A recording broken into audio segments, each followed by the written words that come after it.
رمضان المبارک میں عام طور پر زکوٰۃ نکالنے کا معمول ہے، تو اس لیے مناسب معلوم ہوا کہ زکوٰۃ سے متعلق ضروری باتیں اور مسائل ذکر کر دیے جائیں۔ قرآن کریم کی تعلیمات اور نبی کریم صلی اللہ علیہ وسلم کی احادیث مبارکہ سے یہ بات کھل کر سامنے آتی ہے کہ اسلام کی نظر میں انسان دنیا کے مال و اسباب کا نہ تو خود اصل مالک ہے اور نہ محض اپنے ذاتی اختیار سے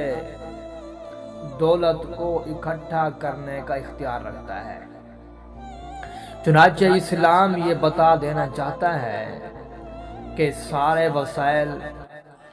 اور سارے اسباب کی باغ ڈور اللہ رب العزت کے ہاتھ میں ہے۔ وہ جس کو چاہے رزق سے مالا مال کر دے اور جس کو چاہے اس کے رزق کو تنگ کر دے۔ چنانچہ اس کی مرضی کے بغیر نہ تو کوئی مالدار بن سکتا ہے اور نہ کسی کی مالداری کوئی چھین سکتا ہے۔ تو اب ہر مسلمان کو خاص کر یہ حقیقت پیش نظر رکھنی چاہیے کہ جو کچھ بھی دولت اس کے پاس ہے اس کا حقیقی مالک وہ خود نہیں ہے، بلکہ اللہ تبارک و تعالی ہی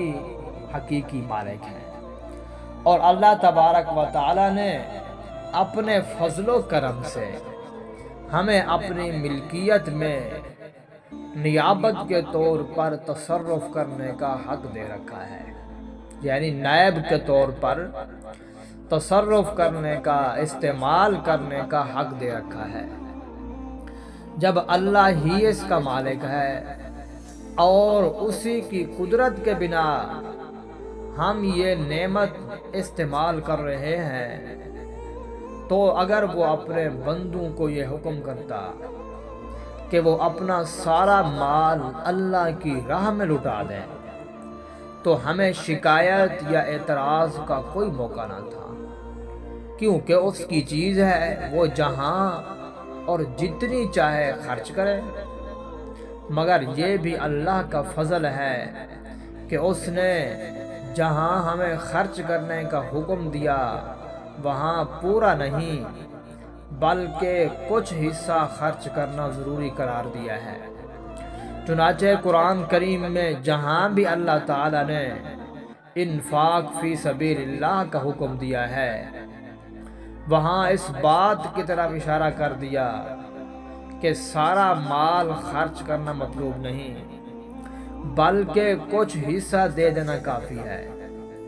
اور ساتھ میں اس بات کی طرف بھی اللہ تعالیٰ نے توجہ دلائی ہے کہ ہم تمہارا مال نہیں مانگ رہے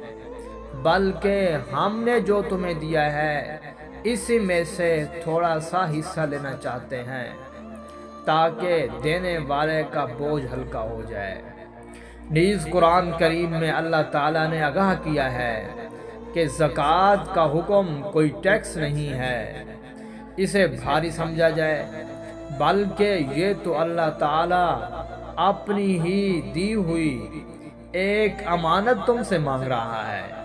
لہٰذا اسے دینے میں تمہارے دل پر کوئی تنگی اور بوجھ نہیں ہونا چاہیے۔ بوجھ یا تنگی تو اس وقت ہوتی جب کہ تمہاری ذاتی کوئی چیز تم سے مانگی جاتی۔